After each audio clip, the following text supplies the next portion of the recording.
देश की राजनीति की बात हो या बात किसी और मुद्दे की हो, हर एंगल में यूपी कनेक्शन निकल करके आ जाता है। अभी यूपी कनेक्शन निकल करके आया है सियासत की वजह से नहीं, छात्रों के हित के जुड़े मुद्दे, नीट के पेपर लीक से लेकर के बात कहीं और गई, झारखंड गई, तार कनेक्शन बिहार से जुड़े गए, महाराष्ट्र में भी गई बात जाकर के ठहरती है यूपी में। अरविंद जी, आप यूपी की पत्रकारिता को बहुत ही नजदीकी ग्राउंड से कवर करते रहे हैं, अब बात जाकर के अटक रही है सत्ता के उस चेहरे पर जिसका नाम है बेदी राम।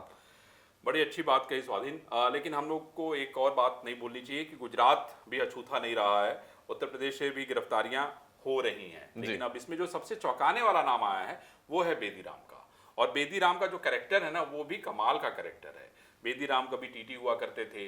टीटी जब वो थे तब उनका जो नाम है वो रेलवे के पेपर लीक कराने में आया। वो खुद जो वीडियो स्टिंग ऑपरेशन हुआ उसमें वो स्वीकार कर रहे हैं कि हम तो, तुम एक दो की क्या बात कर रहे हो, हमने तो न जाने कितने जो है पेपरों को लीक कराया है, न जाने कितनों को नौकरियां दिलवाई हैं। आपकी मैं माफी चाहता हूं, आपको रोक रहा हूं। आपकी इसी बात से जुड़ा एक सवाल मुझे याद आया कि बेदी राम को लेकर के वो जिस पार्टी से वो नाता रखते हैं, ओम प्रकाश राजभर जी ने शायद कभी मंच से उनके लिए कहा कि अगर आपको नौकरियां चाहिए तो वो हमारे विधायक बेदी राम जी के पास, खाली आपके पास कॉल लेटर आ जाए, बाकी फिर आप बेदी राम को कॉल कर दीजिए, तो बस ये क्या आपकी नौकरी लग जाएगी। तो ये क्या पूरा मामला ये मामला मैं आपको बताता हूं, लेकिन पहले हम लोग बेदी राम को जो है, बेदी राम के बारे में लोगों को बताएं, क्योंकि बेदी राम इस समय पूरे देश में चर्चा का विषय बने हुए हैं। बेदी राम को लोग खोज रहे हैं। ओम प्रकाश राजभर को दिल्ली बुलाया जा रहा है। अमित शाह से कल देर शाम उनकी मुलाकात हुई है। तो पहले हम लोग बेदी राम को की चर्चा कर लेते हैं, बिल्कुल। फिर आने वाले दिनों में क्या होने वाला है उसके बारे में चर्चा करते हैं। ठीक मैं आपको बता दूं कि बेदी राम जो है 2007 में एक बार पिंडरा से भी, यानी बनारस में पिंडरा विधानसभा है, वहां से भी चुनाव में अपनी किस्मत आजमा चुके हैं। और मैं आपको बता दूं कि हारने के बाद जो है गाजीपुर नगर पालिका का चेयरमैन का भी चुनाव वो लड़ चुके हैं। यानी बेदी राम को राजनीति में जाना ही था, चाहे उसके लिए रास्ता कोई भी अपनाना पड़े। उसके बाद जो है 2012 में चेयरमैन के चुनाव में फिर दावेदारी ठोकी, लेकिन गाजीपुर की किस नगर पालिका या नगर पंचायत के अध्यक्ष पद के चुनाव लड़े, चुनाव हार गए। बेदी राम की पत्नी वर्तमान में जौनपुर से जलालाबाद से ब्लॉक प्रमुख हैं। ठीक है साहब, अब अपनी पत्नी को भी ले आए। लेकिन बेदी राम का जो असली काम था, वो असली काम था पेपर लीक करना, लोगों को नौकरी दिला के पैसे लेना, यही मेन बेदी राम का काम तो था। मतलब कहना गलत नहीं होगा कि बेदी राम जी ने सियासत इसलिए चुनी क्योंकि अपना जो मुख्य और साइड बिजनेस है, हाँ, उसको एक तरीके से सफेद पोशाक पहना दी। हाँ, मतलब उनको कोई टच ना कर सके। यूपी की भाषा। हाँ, पूरे देश में 3 अलग अलग राज्यों में बेदी राम के खिलाफ 9 मुकदमे तकरीबन दर्ज हैं। अच्छा। अब आप समझिए कि जो इलेक्शन वॉच की वेबसाइट है उसके अनुसार जो है मध्य प्रदेश, उत्तर प्रदेश, राजस्थान में 8 से 9 आपराधिक मामले दर्ज हैं। राजस्थान में भी मामले दर्ज हैं। और एसटीएफ ने 2014 में जो है मामला दर्ज किया था। बेदी राम में एक भोपाल में भी केस जो है विचारणीय है, लखनऊ और जौनपुर में भी इसमें केस विचारणीय है। मैं आपको केस की डिटेल देता हूं, उसकी डिटेल भी हमारे पास है जी। बेदी राम जो कार्यालय पुलिस महानिरीक्षक एसटीएफ की तरफ से ये पत्र जारी किया गया है। इसमें इनके अलग अलग मकान के नंबर लिखे गए हैं। 3/52 विकास खंड में है, 2/42 विजयंत खंड में है, 1/131 वृंदावन में है। ये सारे लखनऊ के हैं ये। अच्छा। है ना। और इसमें उसके अलावा ट्रांसपोर्ट नगर में इनका प्लॉट है। उसके अलावा थाना गोसाईगंज में इनकी जमीन है। उसके अलावा कुसिया जलालपुर में कृषि भूमि है बड़ी, 2 इनके ईंट के भट्टे हैं। और उसके बाद जो है थाना जलालाबाद जौनपुर के पास इनका 6000 वर्ग फीट की भूमि भी है।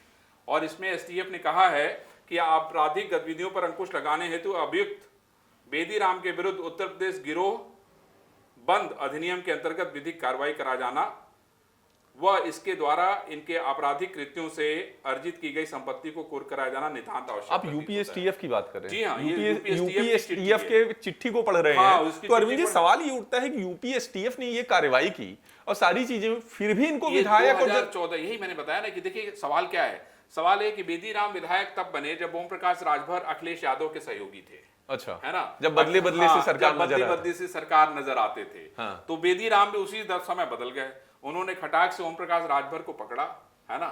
और उसके बाद तो ये सपा कनेक्शन जो आप ले जा रहे हैं, कहीं ना कहीं सपा के क्षेत्रीय छत्रपों और जो बड़े बड़े मठाधीश हैं, ये उसी नस्ल से आते हैं। यही तो इंपॉर्टेंट है। मैं आपको बता दूं कि क्या होता था कि इस समय एक राजनीति की ऐसी परिपाटी चल रही है कि जैसे कोई राष्ट्रीय अध्यक्ष है, उसने कहा आपके साथ स्वाधीन के साथ हमारा गठबंधन हो गया। स्वाधीन के पास 5-6 जिलों में अच्छा खासा उसका प्रभाव है स्वाधीन जी का। जी। तो स्वाधीन जी ने कहा कि साहब मुझे 6 सीट दे दीजिए। तो जी।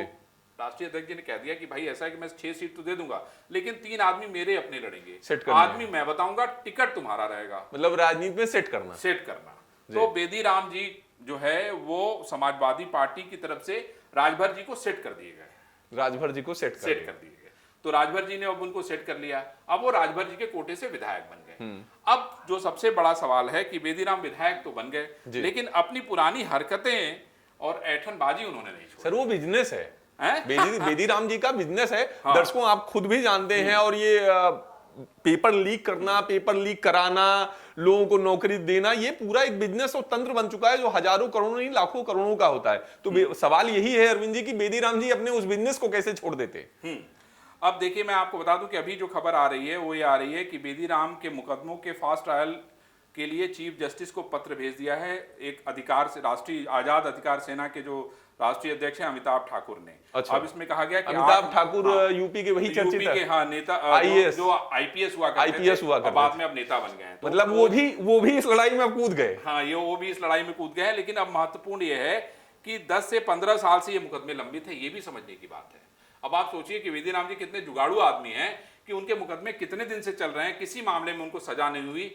और ये सारी चीजें उन्होंने शपथ पत्र में जो है जब चुनाव लड़ने गए तो उन्होंने चुनाव में मतलब अधिकारी को भी दी, निर्वाचन आयोग को भी दिया कि हमारे ऊपर इतने मुकदमे हैं। अच्छा। लेकिन ये समझिए कितने दुर्भाग्य की बात है कि ऐसे लोग चुनाव जीत के भी आ जाते हैं जाति और धर्म के नाम पे, और उसके बाद अपना काला साम्राज्य और फैलाते हैं। बिल्कुल। लेकिन अब सबसे जो महत्वपूर्ण बात यह है स्वाधीन जी कि वो बेदीराम जिसकी इस समय पूरे देश में तलाश की जा रही है, बेदीराम की कोई जानकारी नहीं कि बेदीराम कहाँ है।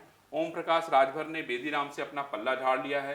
कल देर रात अमित शाह ने ओम प्रकाश राजभर को मिलने के लिए बुलाया था, यानी ये कहें कि सफाई मांगने के लिए बुलाया था कि भाई बेदीराम का जो नाम आ रहा है इस निट कनेक्शन में, उसमें आपका क्या कहना है, क्योंकि वो आपकी पार्टी से विधायक है। या यूं नहीं कहा जा सकता है कि अब अंततोगत्वा एक मतलब बड़ी बात ये निकल करके आ रही, जो हंसी की भी बात है कि एक जनप्रतिनिधि है, एक जाना पहचाना चेहरा है और वो फरार है, और किसी को खबर नहीं। अब आप सोचिए कि जखनिया विधानसभा से जहां से बेदीराम जीते हैं, उन जनता के जो लोग हैं बेचारे, जो रोज सुबह शाम अपने काम के लिए नेताजी के पास जाते थे, उनका क्या, वो तो बेचारे कहीं के नहीं रहे। उनको तो ये पता भी नहीं था कि बेदीराम इतने बड़े सरगना है, न जाने कितने पेपर लीक करवा चुके वो जी। अब रेलवे से लेके न जाने कितनी पेपरों की छानबीन हो रही होगी। अब तो खैर सीबीआई उसकी छानबीन करेगी। लेकिन अब जो सबसे बड़ा सवाल है कि बेदीराम विधायक रहेंगे कि नहीं रहेंगे, बेदीराम का भविष्य क्या होगा, क्या आने वाले दिनों में हम लोग बेदीराम को जेल में देखेंगे। तो ये सारी चीजें सामने अब दिख रही हैं एकदम क्रिस्टल क्लियर की। अरविंद जी अगर कहना गलत नहीं होगा, इस चर्चा को हम लोग विराम दें, एक आखिरी सवाल ले लें कि हमाम में सभी नंगे हैं। 2024 के लोकसभा इलेक्शन में संविधान के साथ साथ छात्रों के रोजगार, अग्निवीर, बेरोजगारी सारे मुद्दे होते थे जिनके बारे में समाजवादी पार्टी से लेकर अन्य दल भी रहे। अब समाजवादी पार्टी का कनेक्शन बेदीराम से निकल करके ही आ रहा है। ओम प्रकाश राजभर जी के लिए वो निगलने और थूकने वाली स्थिति बन चुकी है। ऐसे में क्या कहना गलत नहीं कि हम में सभी नंगे हैं? देखिए ये तो राजनीति में हम लोग रोज देख रहे हैं, लेकिन अब इस समय जो बड़ी खबर आपको हम लोग बताने जा रहे हैं वो बड़ी खबर यह है कि बेदीराम को कभी भी गिरफ्तार किया जा सकता है। ओम प्रकाश राजभर ने बेदीराम से पल्ला झाड़ लिया है। ओम प्रकाश राजभर ने अमित शाह को बता दिया कि बेदीराम समाजवादी पार्टी कोटे के विधायक थे। ये सबसे बड़ी खबर है। और मैं आपको बता दूं कि आने वाले दिनों में आप देखेंगे कि बेदीराम के जो पुराने कनेक्शन है पेपर लीक के, वो भी सब लोगों के सामने आएंगे। लेकिन मैं आपको ये जरूर बताना चाहूंगा कि आप बाकी खबरें देखना मत भूलिएगा, क्योंकि हम ही आपको बताएंगे कि आखिर बेदीराम का और कौन कौन सा नया कनेक्शन है। साउदीन जी तो शुक्रिया अरविंद जी। बेदीराम के कनेक्शन को हमने हल्के ही अंदाज में उठाया, लेकिन ये छात्रों के हित से जुड़ा मुद्दा है तो हम बेहद ही संजीदा हैं। और हम आपसे वादा करते हैं छात्रों और लोग की हम इन मुद्दों पर बेबाकी से अपनी राय रखते रहेंगे। शुक्रिया अरविंद जी। धन्यवाद स्वाधीन जी, धन्यवाद। इसमें लाइन